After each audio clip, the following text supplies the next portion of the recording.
Halo Sobat Formulator, kali ini kita akan masuk dalam materi sediaan liquid, larutan, suspensi, dan gel. Yang akan kita bahas adalah definisi sediaan liquid, jenis-jenis sediaan liquid, komponen sediaan liquid, contoh dari sediaan liquid, dan permasalahan dalam sediaan liquid. Definisi sediaan liquid itu sendiri adalah sediaan dengan wujud cair mengandung satu atau lebih zat aktif yang terlarut atau terdispersi stabil dalam medium yang homogen pada saat diaplikasikan. Jadi intinya adalah dia adalah sediaan yang bentuknya cair atau cairan kental.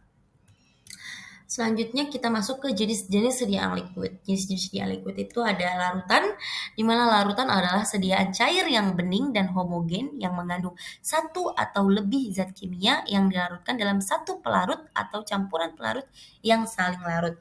Jadi dia secara keseluruhan mempunyai sifat yang saling terlarut. Semua komponen yang ada di dalam larutan itu punya sifat saling terlarut.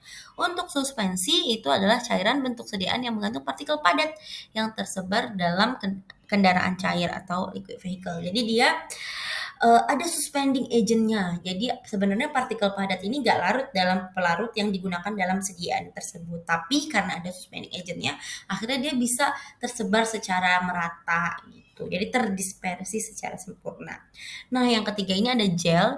Gel itu adalah bentuk sediaan semi padat atau dia cairan kental ya kenanya. Jadi mengandung gelling agent, dia jadi gel karena mengandung gelling agent itu sendiri untuk menyediakan kekakuan atau kekentalan itu pada larutan atau dispersi koloid.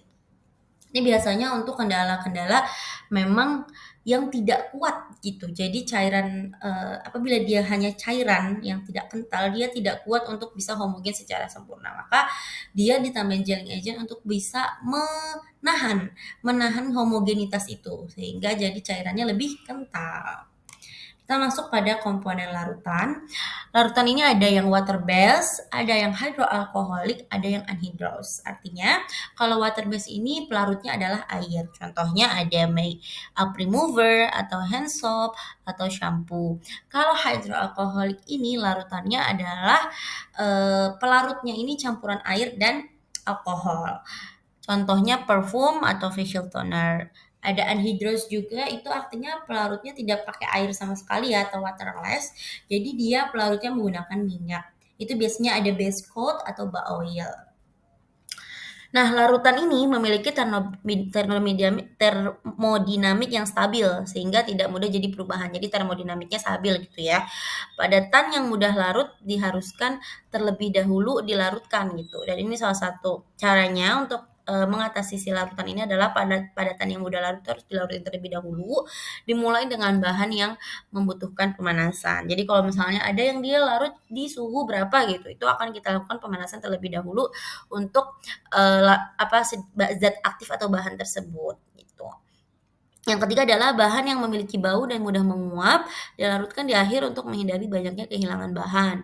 Yang keempat, bahan berwarna juga dilarutkan di akhir agar mudah mendeteksi homogenitas bahan. Yang kelima, larutan yang mengandung banyak air membutuhkan bahan pengawet yang cukup untuk menjaga ketahanan sediaan dari mikroba. Karena seperti yang kita tahu bahwa air adalah tempat yang mudah untuk berkembang biaknya mikroba. Kita masuk ke komponen suspensi, dia juga ada water base, hydroalcoholic, dan anhydrous. Sama ya, water base yaitu adalah pelarutnya air, kalau misalnya hydroalcoholic pelarutnya ada campuran air dan alkohol, anhydrous itu tidak menggunakan air atau menggunakan minyak sebagai pelarut. Contohnya nih, kalau di water base ada liquid serum, kalau hydroalcoholic ada facial toner, kalau anhydrous itu ada yang silicone based antiperspirant spray atau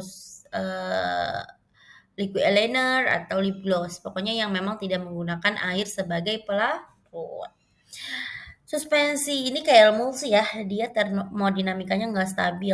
Nah, partikel yang nggak larut itu akan membentuk sedimentasi. Jadi ada endapannya di bawahnya. Biasanya walaupun produk itu ada endapan di bawahnya, dia masih bisa termasuk stabil, maksudnya masih bisa approve gitu. Kalau ketika sudah dikocok dia sudah pasti terdispersi sempurna. Jadi cepat proses dispersinya itu cepat dan homogen. Apa aja sih yang mempengaruhi faktor stabilitas itu? Yang pertama nih yang mempengaruhi adalah viskositas fase cairnya. Biasanya untuk meningkatkan stabilitas kita harus increase viscosity ya, jadi naikin viskositasnya. Yang kedua perbedaan kepadatan antar dua fase. Jadi misalnya eh, kepadatannya itu berbeda gitu, itu biasanya harus disamakan atau ditemukan titik tengahnya. Yang ketiga ukuran partikel yang tidak larut. Jadi kalau misalnya ada ukuran partikel yang nggak larut itu harus dikecilin lagi size partikel yang nggak larut tersebut. Yang keempat ada percepatan gravitasinya atau ininya ya kekentalannya juga kena dari percepatan gravitasi itu. Nah ini bisa kita lihat ya contohnya ada di kolom B itu jadi dia ketika udah ada suspending agentnya dia akan terhomogenitas atau terdispersi secara sempurna. Formulasi sediaan suspensi biasanya dimulai dengan langkah pengurangan ukuran partikel, kemudian pengembangan pengental, baru disatukan dalam satu campuran sediaan liquid. Yang ketiga ini adalah komponen gel sendiri. Kalau gel ini adanya water based and hydroalcoholic aja. Jadi dia menggunakan air sebagai pelarut. Contohnya ada facial cleanser. Terus hydroalcoholic itu campuran air dan alkohol. Misalnya ada hair styling atau hand sanitizer. Gel mengandung jumlah air yang lebih tinggi dibandingkan dengan bentuk sediaan semi solid lainnya, makanya dia masih termasuk dari sediaan liquid sebenarnya karena dia cairan kental gitu. Sediaan gel pasti mengandung gelling agent, thickener, solvent, stabilizer, bahan aktif dan bahan pengawet. Jadi yang komponen paling penting dalam sediaan gel itu adalah si gelling agentnya itu sendiri. Formulasi dimulai dengan mengembangkan thickener. Jadi kalau misalnya si gel ini awalnya kita harus ngembangin thickenernya dulu atau gelling agentnya biasanya nggak stabil dalam pH ekstrim. Setelah thickener dikembangkan, bahan tambahan lainnya bisa ditambahkan hingga membentuk gel. Jadi yang penting gelnya kebentuk dulu baru bahan-bahan yang lain dimasukin. Nah, cuma biasanya bahan-bahan yang lain ini mempengaruhi entah dari pH, entah dari eh, apa namanya kelarutannya dia dan lain sebagainya, itu punya pengaruhnya. Jadi kadang ada yang lihat pas udah ditambahin karena pH-nya menurun dia jadi lebih cair gitu, itu bisa.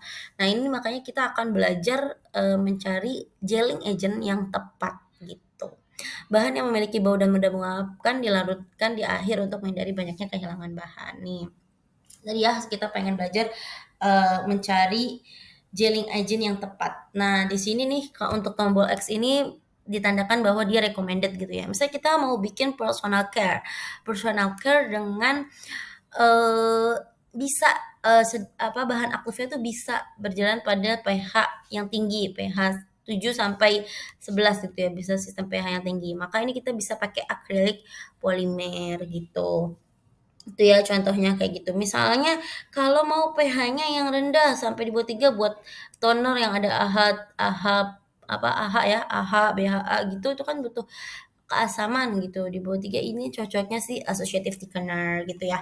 Jadi ini teman-teman bisa baca sendiri juga lagi gitu. Ada juga yang dia nggak terpengaruh dengan pH seperti methyl cellulose atau hydroxypropyl cellulose dia nggak terpengaruh oleh pH gitu ya.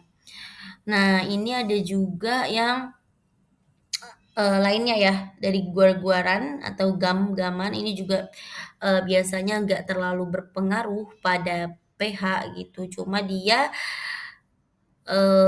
mempunyai tiling, biasanya dia lebih tiling efeknya tuh. Bisa dilihat ya santan gam sendiri tuh dia recommended untuk digunakan di pH rendah ataupun pH tinggi. Nah, dia nih problemnya biasanya untuk gam-gam ini adalah clear-nya. Jadi dia walaupun iya dia stabil aja bisa mengental, tapi biasanya jadi hazy gitu, nggak bisa clear. Kayak harus ada treatment lagi untuk bisa mendapatkan yang sempurna. Nah, ini beberapa contoh sediaan liquid dan formulanya dan cara pemakaiannya. Ada face toner, ini ada kandungan-kandungannya ya. Jadi si face toner ada si vegetable glycerin, AHA, ada TEA, ada Centella asiatica, licorice, phenoxy, aquades dan parfum. Tuh. Jadi ada vegetable glycerin kalau ini berarti termasuk dari yang water based karena dia pelarutnya Aquades. Ini ada juga face serum. Face serum ini dia termasuk dari gel ya, karena ada santan gamma itu sendiri yang sebagai gelling agent. Oke, selanjutnya kita masuk ke permasalahan dalam sediaan liquid. Pertama di larutan. Di larutan itu ada bahan yang nggak larut dalam sediaan. Itu biasanya kita perlu menggunakan solvent atau kesolvent yang sesuai. Dilakukan tes kelarutan terlebih dahulu, dibantu dengan proses pemanasan saat pembuatan. Jadi misalnya ini ada yang nggak larut dalam sediaan, kita cek dulu nih si spesifikasi bahan tersebut. Oh ternyata dia bisa larutnya di keadaan panas gitu. Misalnya oh ya udah berarti kita harus masak air panas dulu gitu. Maksudnya kita harus panaskan airnya dulu, kita larutkan di awal, lalu kita lanjutkan proses selanjutnya. Yang kedua, kelarutan zat aktif rendah dilakukan solubilisasi untuk meningkatkan kelarutan zat aktif dalam pembawa. Jadi kayak zat aktifnya dilarutin dulu terpisah, baru abis itu dicampur dalam sediaan yang lain gitu. Stabilitas kimia dan biologi zat aktif dalam pelarut rendah, itu caranya dengan ditambahkan antioksidan atau pengawet. Anteraksi bahan aktif dan eksipien. Jadi dipilih eksipien yang emang mempunyai interaksi minimal. Gitu. Jadi biasanya ada tambahan eksipiennya yang justru malah membuat bahan aktif itu tidak larut gitu. Stabilitas eksipien dalam kondisi yang sesuai untuk zat aktif. Pemilihan eksipien yang sesuai dengan bentuk akhir sediaan yang diharapkan. Caranya. Jadi kayak diganti aja eksipiennya kalau misalnya emang udah nggak larut. Kita cari yang emang fungsinya masih sama gitu. Permasalahan dalam sediaan liquid yang suspensi ya. Suspensi harus tetap homogen pada suatu periode, paling tidak pada periode antara pengocokan dan penuangan sesuai dosis yang dikehendaki.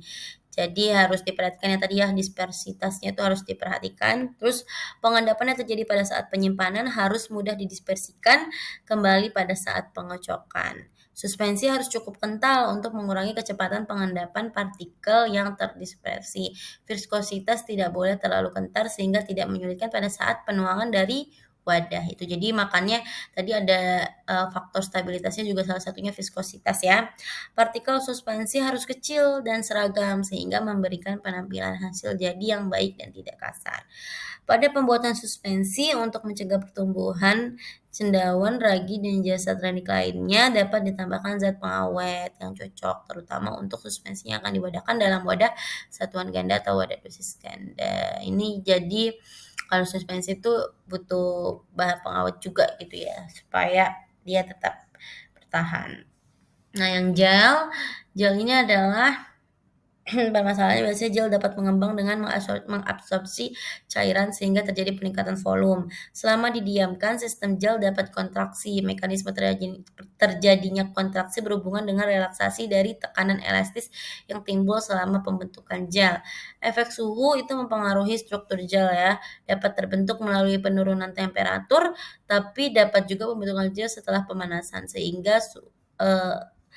sehingga nih polimer kayak MC, HPMC itu dia terlarut hanya pada air dingin.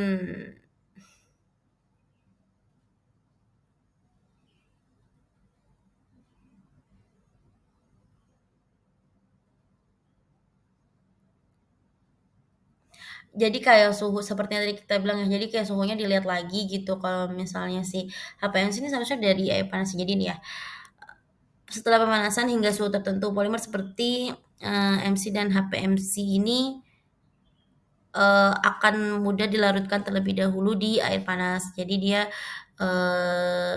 nggak pas udah dikembangin dan jadi dingin itu baru bisa terlarut dalam air dingin gitu. Membentuk larutan yang kental. Pada peningkatan suhu larutan tersebut membentuk gel. Fenomena pembentukan gel atau pemisahan fase disebabkan oleh pemanasan yang disebut thermogelation.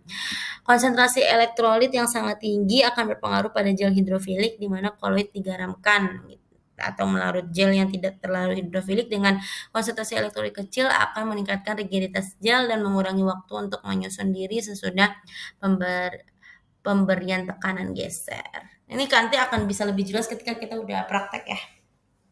Oke, mungkin cukup yang bisa saya sampaikan dari materi sediaan liquid ini, larutan suspensi dan gel.